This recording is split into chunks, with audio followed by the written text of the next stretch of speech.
দেশের প্রধান সমুদ্র বন্দর ও শিপিং কর্পোরেশনের ভেতরে জমেছে অনিয়ম আর দুর্নীতির স্তূপ। জাহাজ কেনা, নদী ড্রেজিং আর নিয়োগ বাণিজ্যের নামে লোপাট হয়েছে শত শত কোটি টাকা। এই দুর্নীতির শিকড় কত গভীরে এবং পাচার হওয়া অর্থ দিয়ে বিদেশের মাটিতে কিভাবে গড়ে তোলা হচ্ছে সম্পদের পাহাড়, সেই অভিযোগ খতিয়ে দেখতে এবার বড় অভিযানে নেমেছে দুর্নীতি দমন কমিশন বা দুদক।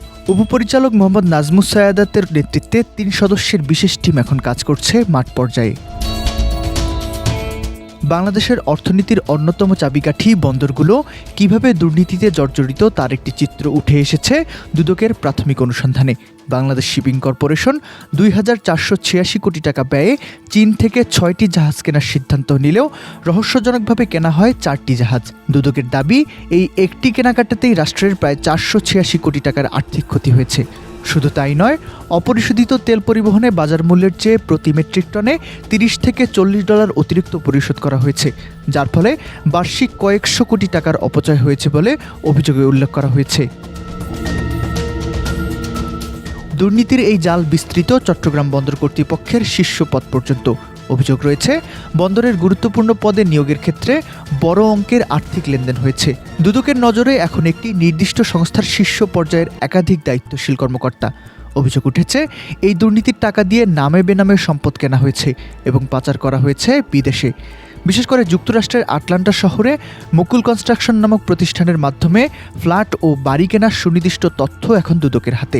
অর্থাৎ দেশের বন্দরের ঘাম ঝরানো টাকা এখন আটলান্টার আবাসন ব্যবসায়। গত বছরের আগস্টে মোংলা বন্দরের চ্যানেল সংরক্ষণের জন্য প্রায় ১,৫২৬ কোটি টাকার একটি ড্রেজিং প্রকল্প গ্রহণ করা হয়। অভিযোগ রয়েছে, এই প্রকল্পের কাজ বিভিন্ন প্রতিষ্ঠানের মধ্যে বন্টনের ক্ষেত্রে হয়েছে বিশাল অঙ্কের অবৈধ আর্থিক লেনদেন।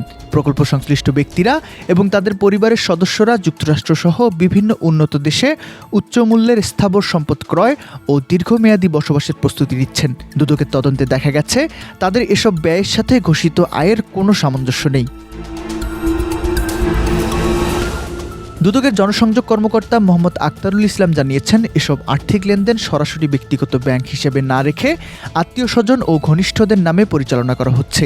মূলত তদন্তকারী কর্মকর্তাদের চোখ ফাঁকি দিতেই এই বেনামি ব্যাংকিং পদ্ধতি ব্যবহার করা হচ্ছে। তবে দুদকের বিশেষ টিম এখন সংশ্লিষ্ট ব্যাংক হিসাব ও প্রকল্পের নথিপত্র বিশ্লেষণ করছে। অপরাধী যতই শক্তিশালী হোক, দেশের সম্পদ লুটেরাদের ছাড় দেওয়া হবে না বলে হুঁশিয়ারি দিয়েছে দুদক। দেশের মেগা প্রকল্পগুলোর আড়ালে যে দুর্নীতির মহোৎসব চলছে তা দেশের টেকসই উন্নয়নের জন্য বড় এক বাধা।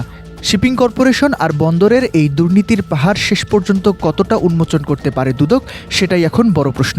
পাচার হওয়া টাকা ফিরিয়ে আনা এবং জড়িতদের আইনের আওতায় আনা না গেলে এমন লুটপাট চলতেই থাকবে। বাণিজ্যের আড়ালে যে অর্থ পাচারের সংস্কৃতি, তা বন্ধ করা এখন সময়ের দাবি।